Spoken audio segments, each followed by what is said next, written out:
So we'll start with our session and we'll take approximately half an hour. So let us see what we'll do in next half an hour. First thing, that what can we learn from previous UGC NET exam. Number two, about our live classes which are starting next month. Number three, online test platform. And finally, any question which you might have. Okay, so let us come back to now UGC NET.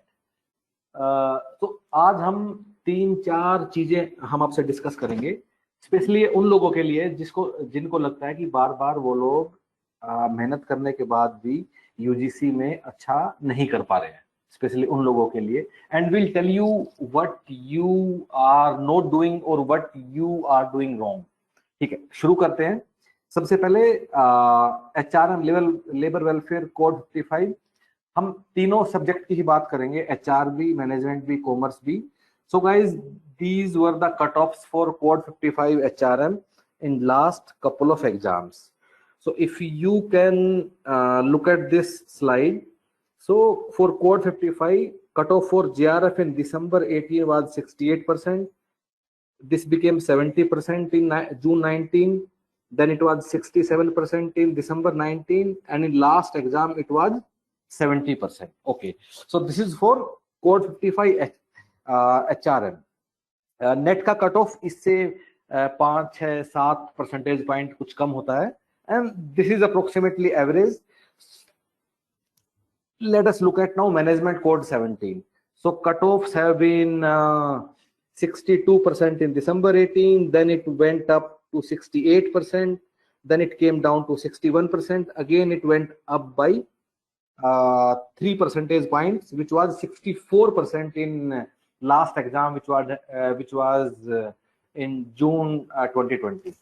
अब commerce का देखते हैं. तो commerce में cut off was 62, then it became 68, then it again became 62 in December 19 exam. In June 2020 for commerce, the cutoff was not declared for the regions which we do not know. Okay, so guys, इससे हमें क्या बात समझ में आती है? इससे हमें सबसे पहली बात ये समझ में आती है कि हमें कितना स्कोर टारगेट करना है. सबसे पहली बात हमें समझ में आती है कि हमें अप्रोक्सीमेटली 70% का स्कोर टारगेट करना है.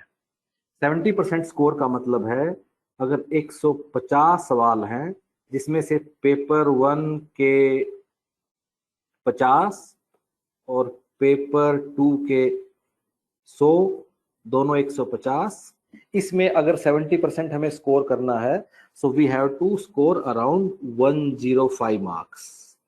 105 questions out of 150. To get the marks, obviously you can multiply everything by 2 because each marks is of 2 questions. So 150 में से हमें 105 मार्क्स लेके आने हैं अगर हमें अपना JRF इंश्योर करना है. कट ऑफ यूजुअली इससे कम ही रहेगी. कोड 55 की इसके आसपास हो सकती है, पर कॉमर्स मैनेजमेंट वालों की डेफिनेटली इससे कुछ कम ही होगी. But this should be our target. 105 सवाल, पेपर 1 के 50, पेपर 2 के 100. ओके, अब सबसे बड़ा सवाल है कि 105 सवाल हम कैसे ठीक करेंगे. 105 सवाल 150 में से हम लोग कैसे ठीक करेंगे? इसके लिए सबसे इंपॉर्टेंट एक बात है कि जो पेपर 1 है, पेपर 1 में you have to target a score of 40 out of 50. Usually क्या होता है कि पेपर 1 में लोग अप्रोक्सीमेटली 32-33 स्कोर कर लेते हैं 50 में से, which is approximately 60-65% marks in paper 1. Cut off भी इसके आसपास ही होता है. फिर उन्हें लगता है कि पेपर 1 तो हम लोगों ने अच्छा किया, पर पेपर 2 में we did not do well, इसलिए हमारा यूजीसी नेट या JRF नहीं हुआ. ऐसा सोचना बिल्कुल गलत है. अगर आपको अपना JRF इंश्योर करना है तो पेपर 1 में आपको 40 के आसपास का स्कोर टारगेट करना होगा. और हम बार बार ये इसलिए भी कह रहे हैं कि ऐसा करना संभव है. The effort required to get 1 additional mark in paper 1, the effort required to get 1 additional mark in paper 1 is much less than the effort required to get one additional mark in paper 2. I hope you understood what I just said. हमने देखा है हमारे लोग score कर रहे हैं और उनका स्कोर आ भी रहा है। पेपर 1 में अगर आपका 30-32 का स्कोर आ रहा है 50 में से, तो आप अच्छा नहीं कर रहे हो। पेपर 1 में आपको ज्यादा स्कोर लेके आना होगा ताकि पेपर 2 में जो थोड़ी बहुत कमियां बचे वो उससे कवर हो जाए और आपका एक ओवरऑल एक अच्छा स्कोर बिल्डअप हो जाए। अपनी बात को समझाने के लिए मैं आपको एक चीज दिखाता हूं। सो this is a score card of one of the students who scored 100 percentile. So she was all India rank 1. She was our student. अगर आप इसका स्कोर देखोगे, इसने पेपर 1 में 39 मार्क्स स्कोर किए और पेपर 2 में इसने कितने मार्क्स स्कोर किए? 76। पेपर 2 में आउट ऑफ 100 76 किए, आउट ऑफ 50 39 किए। ओवरऑल उसका स्कोर था 76 percentage marks. So she was rank 1, by the way. She was rank 1 all India topper for code 55 HRM subject, HRM and labor welfare. Consistently हम लोग देख रहे हैं कि जो लोग टॉपर्स हैं उनका पेपर 1 का स्कोर 40 के आसपास या 40 से ऊपर होता है। This is how they are scoring so well. ये एक दूसरे स्टूडेंट का स्कोर कार्ड है। Again he was 100 percentile, he was with us and he is for code 17 management subject. अगर आप इसका स्कोर भी देखोगे, इसने पेपर 1 में 39 स्कोर किया, पेपर 2 में 80 स्कोर किया out of 100 and total score was approximately 80%। इन दो स्कोर कार्ड से हमें ये भी अंदाजा लगता है कि जो ओवरऑल टॉपर है वो भी आपसे ज्यादा दूर नहीं है। Topper is around somewhere close to 80% marks जो टॉपर है। ओके, सो दो बातें हमने जो सीखी। नंबर 1, 70% का स्कोर टारगेट करना है। नंबर 2, पेपर 1 में अप्रोक्सीमेटली 40 का स्कोर हमें टारगेट करना है। ओके, आगे चलते हैं। Next thing, so guys this analysis is on कि किससे कितने सवाल आए। सो ये जून 19 का पेपर है, फिर दिसंबर 19 का पेपर है, तो इन दोनों में क्या फर्क था? सो जून 19 में मार्केटिंग से 9 सवाल आए, जो कि दिसंबर 19 में मार्केटिंग से 14 सवाल हो गए। लीगल एस्पेक्ट से 8 आए, जो कि 12 हो गए। So this were commerce guys, commerce code 08। अब मैं इसके, ये था जून से दिसंबर में क्या हुआ। अगर आप दिसंबर से अगर आप दिसंबर 19 से जून 2020 में जाओ तो इस बार अगर आप देखोगे, लीगल एस्पेक्ट के 12 सवाल थे, जो कि इस बार 7 सवाल आए। अब अगेन कॉमर्स का ही पेपर है code 08। So this paper was on the same day. अगर आपको याद हो, जून 2020 में जो एग्जाम हुआ है उसमें कॉमर्स का एक पेपर सुबह हुआ, एक शाम को हुआ। 2 डिफरेंट पेपर, कुछ लोगों ने सुबह दिया, कुछ शाम को दिया। It was in 2 different sittings. अगर आप देखोगे इन 2 सिटिंग्स में भी डिफरेंस है। बैंकिंग एफआई के इसमें 12 सवाल आए, इसमें 6 आए। इसमें अकाउंटिंग के 12 आए, इसमें अकाउंटिंग के 6 आए। इसमें बिजनेस एनवायरमेंट और आईबी के 9 आए, इसमें 13 सवाल आए। सो गाइस, इससे हमें क्या समझ, इस तरह हम लोग मैनेजमेंट का भी एनालिसिस देख सकते हैं, आपके सामने है। इस तरह कोड 55 एचआरएम का भी देख सकते हैं, how this things change from December 19 to June 19। इसमें ओबी से 23 सवाल आए, जो कि अगली बार 18 सवाल हो गए। सो गाइस, इससे हमें क्या समझ में आता है? इससे हमें पहली बात ये समझ में आती है कि हमें पूरा सिलेबस करना है। Do not be under any impression कि ये टॉपिक कम जरूरी है या ये टॉपिक ज्यादा जरूरी है। Second thing guys, and this is very important, UGC net में कोई भी टॉपिक ज्यादा या कम इंपॉर्टेंट नहीं है। हमें मालूम है कि यूट्यूब पे ऐसी हजारों वीडियोज हैं जो ये बोलते हैं कि पेपर 1 के 50 सबसे इंपॉर्टेंट सवाल, या हायर एजुकेशन के 30 पक्का आने वाले सवाल, या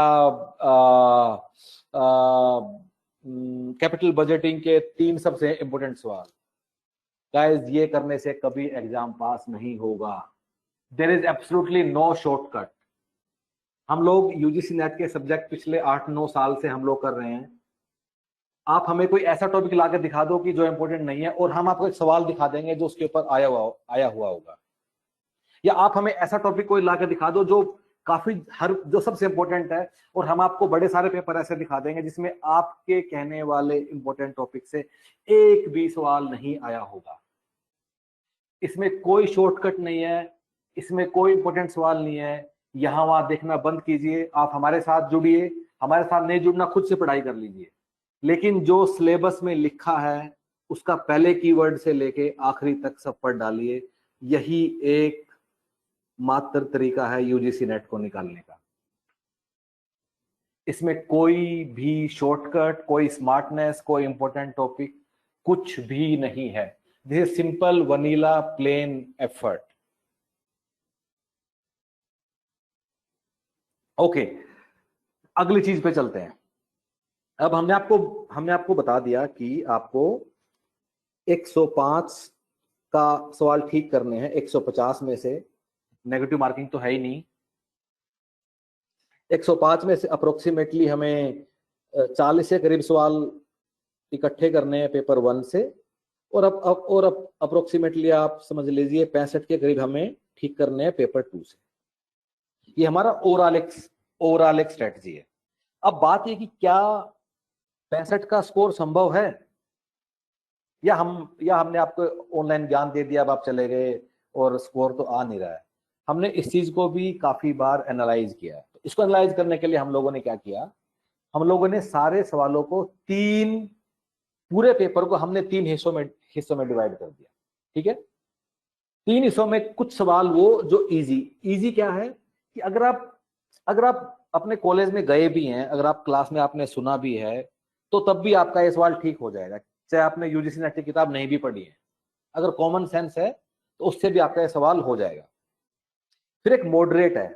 मॉडरेट का मतलब है अगर आप ट्रेडिशनल सिलेबस करते हो, ट्रेडिशनल पढ़ाई करते हो, यहां वहां ज्यादा नहीं दौड़ते हो, जो कहा जाए उसका सिंपल सिलेबस पढ़ते हो, तो आपका ये सवाल ठीक हो जाना चाहिए।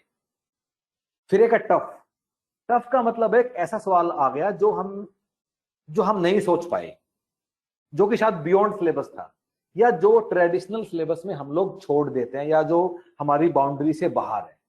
तो ये टफ की डेफिनेशन है। ठीक है, तो हमने दिसंबर 20 के पेपर को हमने इन 3 सवालों में डाला। मैं आपको एग्जांपल देके बताता हूं कि हमारी क्या डेफिनेशन है। इस सवाल को हम इजी कहेंगे। इस सवाल में क्या पूछा है कि सर्विसेज क्या होता है, इनसेपरेबल होता है, वेरिएबल होता है, इंटेंजिबल होता है, पेरिशेबल होता है। अगर आप कॉमन सेंस है तो ये आपको हो जाना चाहिए। अगर आपको नहीं हो रहा, फिर कुछ फंडामेंटल प्रॉब्लम है आपकी पढ़ाई के साथ। ये हो जाना चाहिए, हमारा ऐसा मानना है।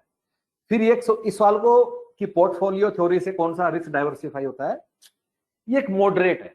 मॉडरेट का मतलब है अगर कोई भी कॉस्ट ऑफ कैपिटल सीएपीएम की पढ़ाई करे, कोई भी एफएम पढ़ेगा, कॉस्ट ऑफ कैपिटल सीएपीएम पढ़ेगा, तो portfolio theory, diversification of risk, systematic risk, unsystematic को पढ़ेगा ही।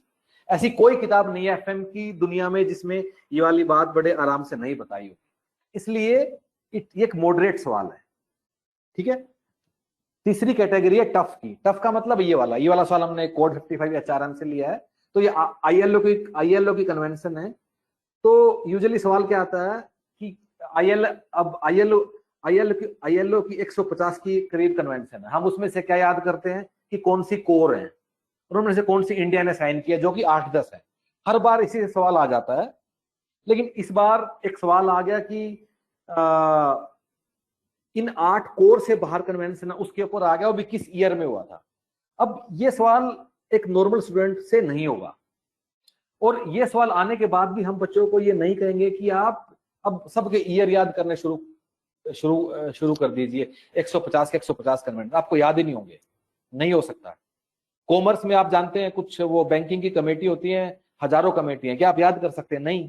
तो जो नहीं कर सकते उसको नहीं कर सकते, तो इसको हमने टफ की कैटेगरी में डाल दिया। एक दूसरा सवाल अगेन कोड 55 एचआरएम से ही कि ट्रेड यूनियन का ये अमेंडमेंट है, ये किस डेट को हुआ। अब यूजुअली हम लोग क्या पढ़ते हैं कि उस अमेंडमेंट का कौन से ईयर में हुआ और अमेंडमेंट में क्या क्या हुआ। अब इतना याद करना संभव नहीं है कि वो 1 अप्रैल 2002 को हुआ या 1 जुलाई 2001 को हुआ। हम इसकी पढ़ाई नहीं भी करते हैं, तो इसको भी हमने टफ की कैटेगरी में डाल दिया। टफ मतलब ठीक है, अगर नहीं होगा कोई बात नहीं। तो गाइज अब दिसंबर 2020 के पेपर, तीनों पेपर हमने मैनेजमेंट, कॉमर्स, एचआरएम को हमने एनालाइज किया कि कितने इजी थे, कितने टफ थे और कितने मॉडरेट थे। अब इजी तो सबको आने चाहिए, अगर इजी नहीं आ रहे फिर कुछ बड़ी प्रॉब्लम है, शायद हम भी नहीं आपकी हेल्प कर पाएंगे। ठीक है, मॉडरेट का पढ़ाई सब लोग करते हैं, जो भी एक सीरियस स्टूडेंट है उसको मॉडरेट आता है।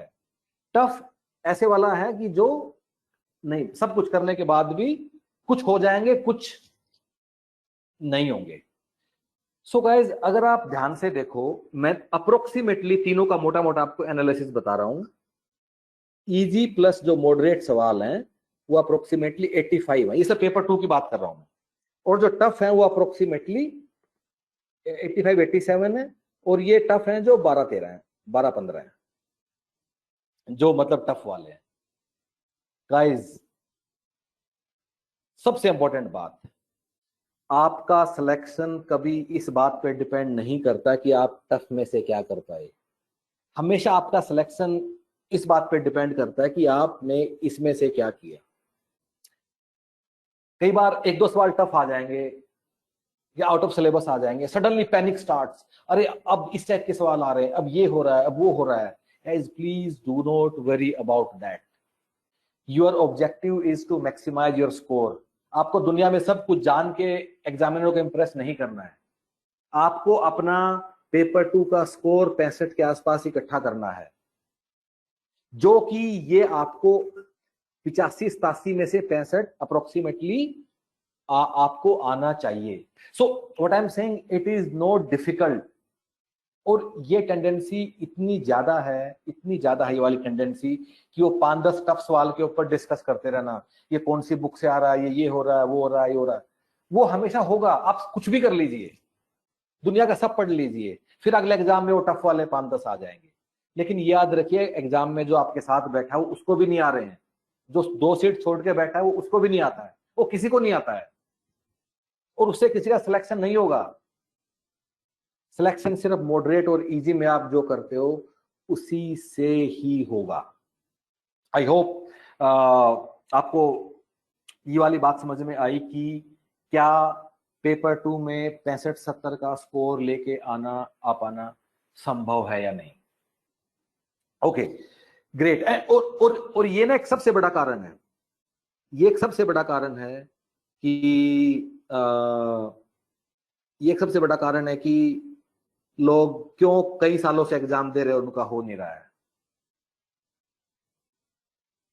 क्योंकि पेपर देखते ही सबसे पहले टफ की चिंता शुरू कर देते हैं। हमारा सवाल उन लोगों से ये, क्या आपका इजी और मॉडरेट हो गया? एक बार हो गया तो फिर कर लीजिएगा। एंड बाय द वे 85-87 में से 65 की बात हम लोगों ने कर दिया है। इन टफ में से भी अगर टफ के 16 सवाल आ गए, 4 तो आपके वैसे ठीक हो जाएंगे तुक्का मार के, like there is no negative marking, law of probability, 4 option है तो 4 सवाल तो वैसे ठीक हो जाने चाहिए, राइट?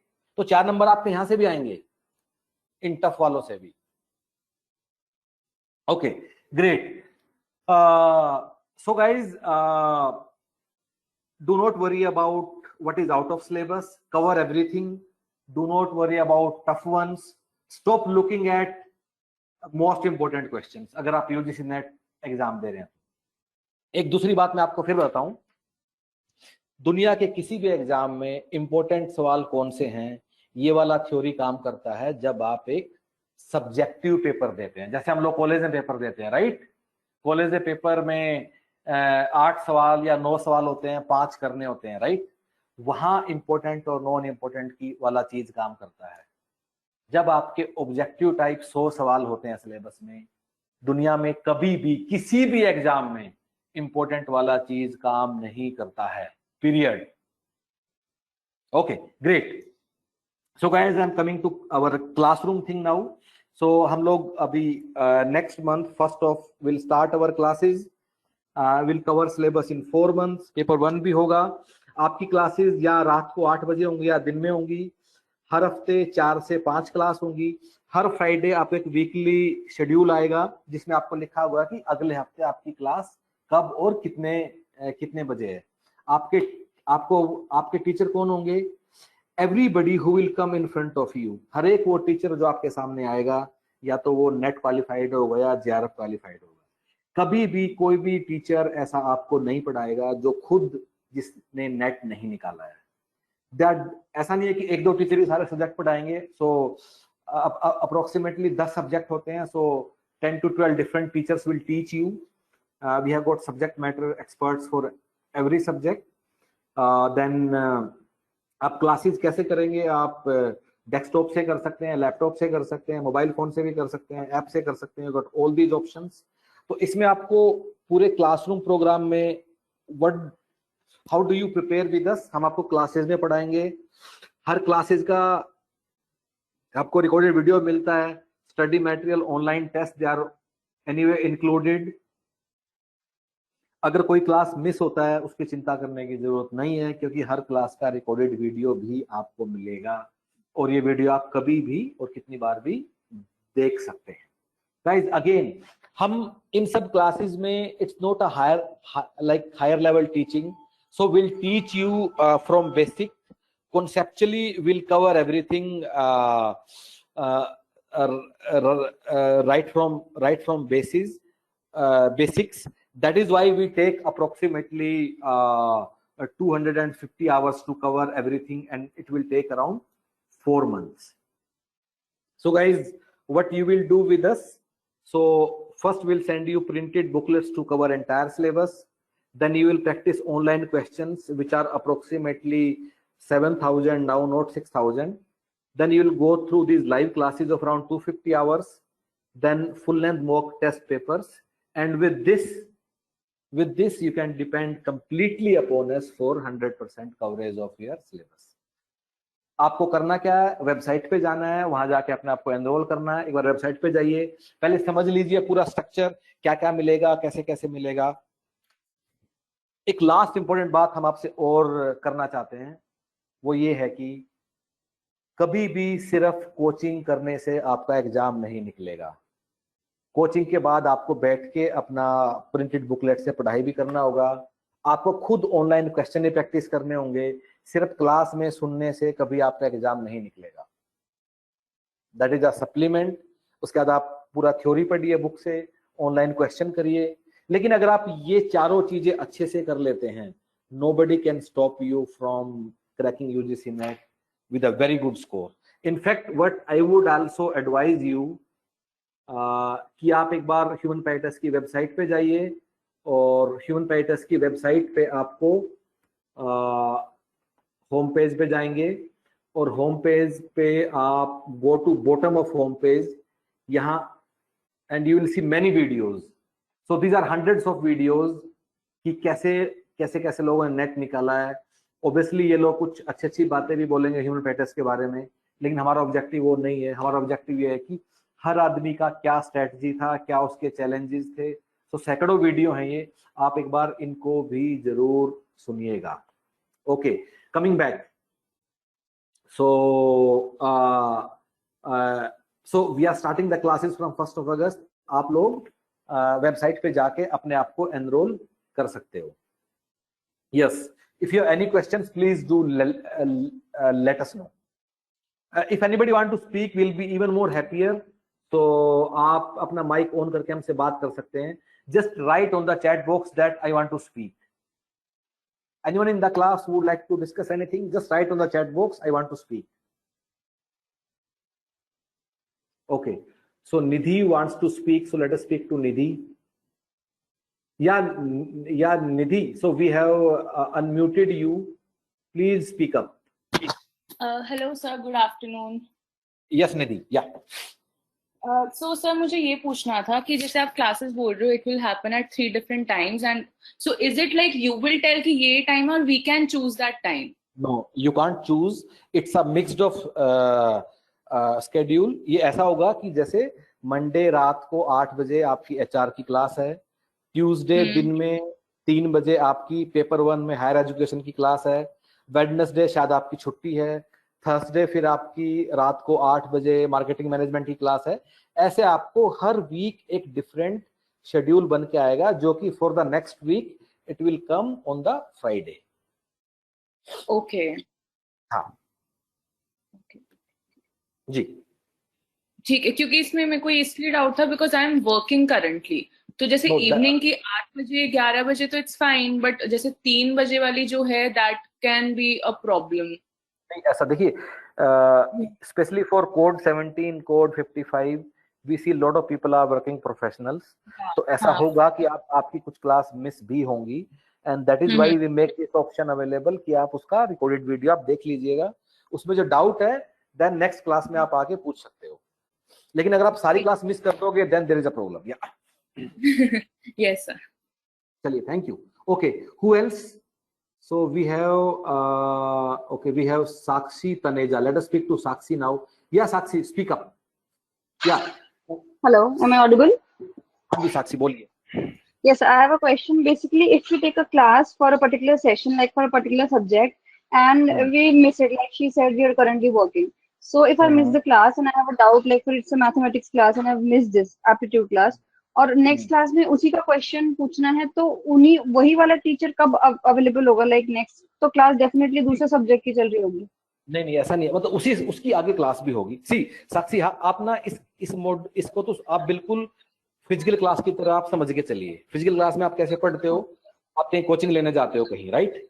कभी कभी आप नहीं भी जा पाते हो, फिर आप क्या करते हो, अगली क्लास में जाके टीचर को बोलते हो कि क्लास के बाद में या पहले कि मेरे से 10 मिनट आप बात कर लीजिए सेम टीचर से, राइट? बिल्कुल ऐसे ही ये यहाँ भी सिस्टम काम करता है। सेकंड बात साक्षी, जिस तरीके से क्लास में हम लोग पढ़ाते हैं, ठीक है, ऐसा ना काफी कम होगा, काफी रेयर चांसेस हैं कि आपको वो रिकॉर्डेड वीडियो देख के भी समझ में नहीं आ पाए। और मैं जो बात बोल रहा हूँ उस बात से आप कितना एग्री करते हैं या नहीं करते हैं, आप इस चीज को वेरीफाई करने का एक दूसरा तरीका भी है। जैसे साक्षी, आपका सब्जेक्ट क्या है? मैनेजमेंट। हाँ, कि आप जैसे वेबसाइट पे जाएंगे, ठीक है, आपको दिखाई दे रहा होगा वेबसाइट पे अभी, राइट, स्क्रीन पे। तो इसमें ना हम लोगों ने काफी सब्जेक्ट के रिकॉर्डेड क्लास भी डाला हुआ है, यहाँ पड़ा हुआ है, ठीक है। ये देखिए, इनमें से आप कुछ ये मतलब पिछले बैच की क्लासेज हैं, इनमें से आप कुछ बैच की क्लासेज को चला के देख भी सकते हो कि क्लास में किस तरह का पढ़ाई है। यूजुअली हम लोगों ने देखा है कि वेरी रेयरली ऐसा होता है कि वीडियो देखने के बाद भी आपको वो चीज समझ में नहीं आई, क्योंकि हम लोग खुद काफी हम लोग एक ओवरव्यू नहीं कर रहे हैं कि ऊपर ऊपर से सब टच कर दिया। हर चीज हर क्लास में डिटेल में आपको पढ़ाया जाता है। तो आप एक बार वेबसाइट पे जाके पुराना वीडियो देख लीजिएगा, इससे भी आपको समझ में आ जाएगा कि आपको कितने डाउट हो सकते हैं। लेकिन अगर होंगे तो अगली क्लास में जाके आप टीचर से इस बारे में डिस्कस कर सकते हो। Okay, so who else? या so I think okay, Shilpa, and then okay, so let us speak to Shilpa now. Yeah, Shilpa, speak up, we have unmuted you. Shilpa, आपके सामने ना एक ग्रीन कलर का माइक है, पहले आप उसको क्लिक कीजिए। आपने खुद अपने आप को म्यूट किया हुआ है। शिल्पा राणा, यस, अब बोलिए। Yes sir, good afternoon sir. हाँ Shilpa, please speak up. Sir, what is the main advantage of this online classes over the books you have provided in the Human Peritus? देखिए ये advantage Actually, I have taken. ये बस advantage. What is the main advantage? हाँ, तो main advantage ये है कि आप स्कूल जाते हो या खुद से घर में पढ़ाई कर लेते हो, ठीक है। सिर्फ डिफरेंस इतना ही है, जब क्लास में आपको टीचर पढ़ाता है तो टीचर सिर्फ उस सब्जेक्ट को सिंप्लीफाई नहीं करता है, उसको याद करने के तरीके बताता है।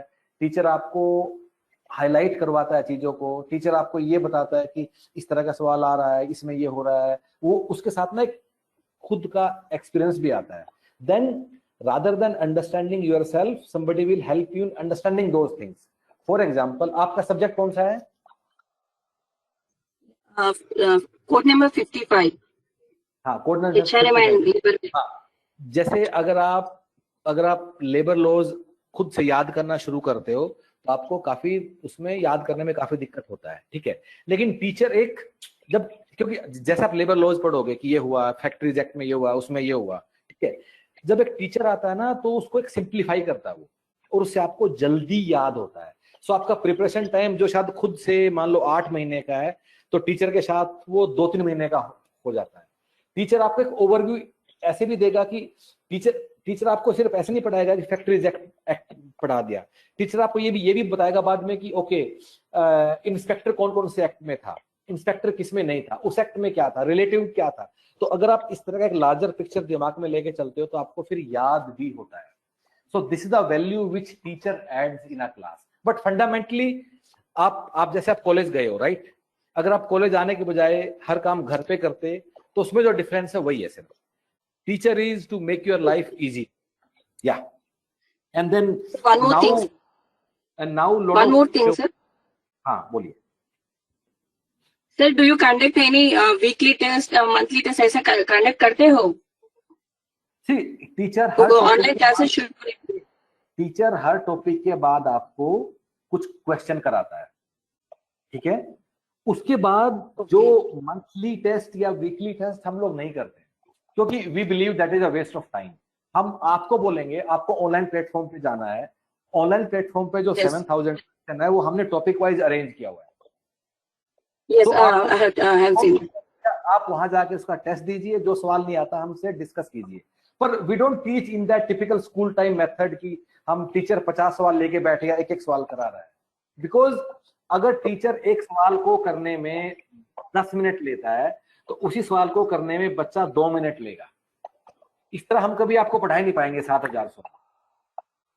तो जो टीचर अपने सवाल कुछ टॉपिक से रिलेटेड क्लास के बाद कराएगा, उसके बाद you are suppose to go back and do these 7000 questions which are divided in approximately 200 small tests. Yes, sir. Okay, thank you, sir. Okay, thanks. Okay, who else do we have? Okay, so I think let us speak to Mansi now. Yeah, Mansi, speak up. Hello, sir. Am I audible? Yes, Mansi, we can hear you. Speak up. Yes, sir. So, sir, I had a doubt. So you have given the question bank and I have gone through that. I just wanted to ask, like, when we'll be having our classes, do you suggest that along with that, after a topic or a two is being taught to us, after that, immediately we, sit and do the questions or, do it as a revision at the end? So how do you think at a personal level also should be our strategy to study apart from the classes? Of course, class के बाद एक ना शायद आप लोग पढ़ोगे भी इसको, जब आप टीचिंग एप्टीट्यूड और वो सब पढ़ते हो ना पेपर 1 में, उसमें थ्योरी भी है, कोई मुझे नाम याद आ रहा है कि जो टॉपिक अगेन ये और ना ये वही वाली बात है कि आपको ना कभी भी कोचिंग लेने से किसी भी एग्जाम में सिलेक्शन नहीं होगा। अगर टीचर ने 10 चीजें बताई हैं, उस दिन शाम को अगर आपको पढ़ोगे तो आपको 8 याद हो जाएंगी। अगर आप 3 दिन बाद पढ़ोगे आपको 5 याद हो जाएंगी। अगर आप 15 दिन बाद पढ़ोगे 3 याद होंगी। अगर वो 2 महीने बाद पढ़ोगे आपको 10 में से 1 याद होगा। तो हमारा जो स्ट्रक्चर, जो मेथोडोलॉजी वो ये है, क्लास में पढ़ाया, बुक से प्रिंटेड बुक से पढ़ा, ऑनलाइन टेस्ट दिया, खत्म। इतना बिल्कुल काफी है। Okay, sir. So it completes the loop. देखिए इसलिए and this is the one reason why हम लोग बोलते हैं कि आप ह्यूमन पैराडाइस आइए, क्योंकि सिर्फ ह्यूमन पैराडाइस है जो आपको इस तरह सिर्फ क्लास में पढ़ा के नहीं छोड़ देगा।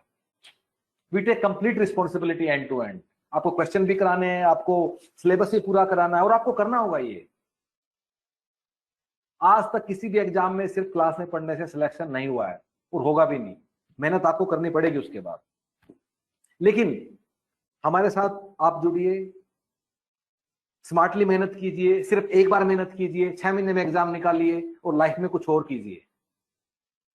ऐसा मत कीजिए कि यूजीसी नेट को 3 साल से लगे हुए हैं, कुछ और कीजिए जीवन में। उसके बाद वन टाइम कीजिए, अच्छे से कीजिए, मेहनत कीजिए। Okay, Who else? Anybody else? Okay, guys. So we are winding up for today because I promised you half an hour. I have taken around 45 minutes. अगर इसके अलावा कोई भी डाउट है, please get back to us. आप हमें कभी phone कर सकते हो, ईमेल कर सकते हो, व्हाट्सएप पे भी आप हमें कांटेक्ट कर सकते हो. And thank you so much. Thanks for everything. Thank you.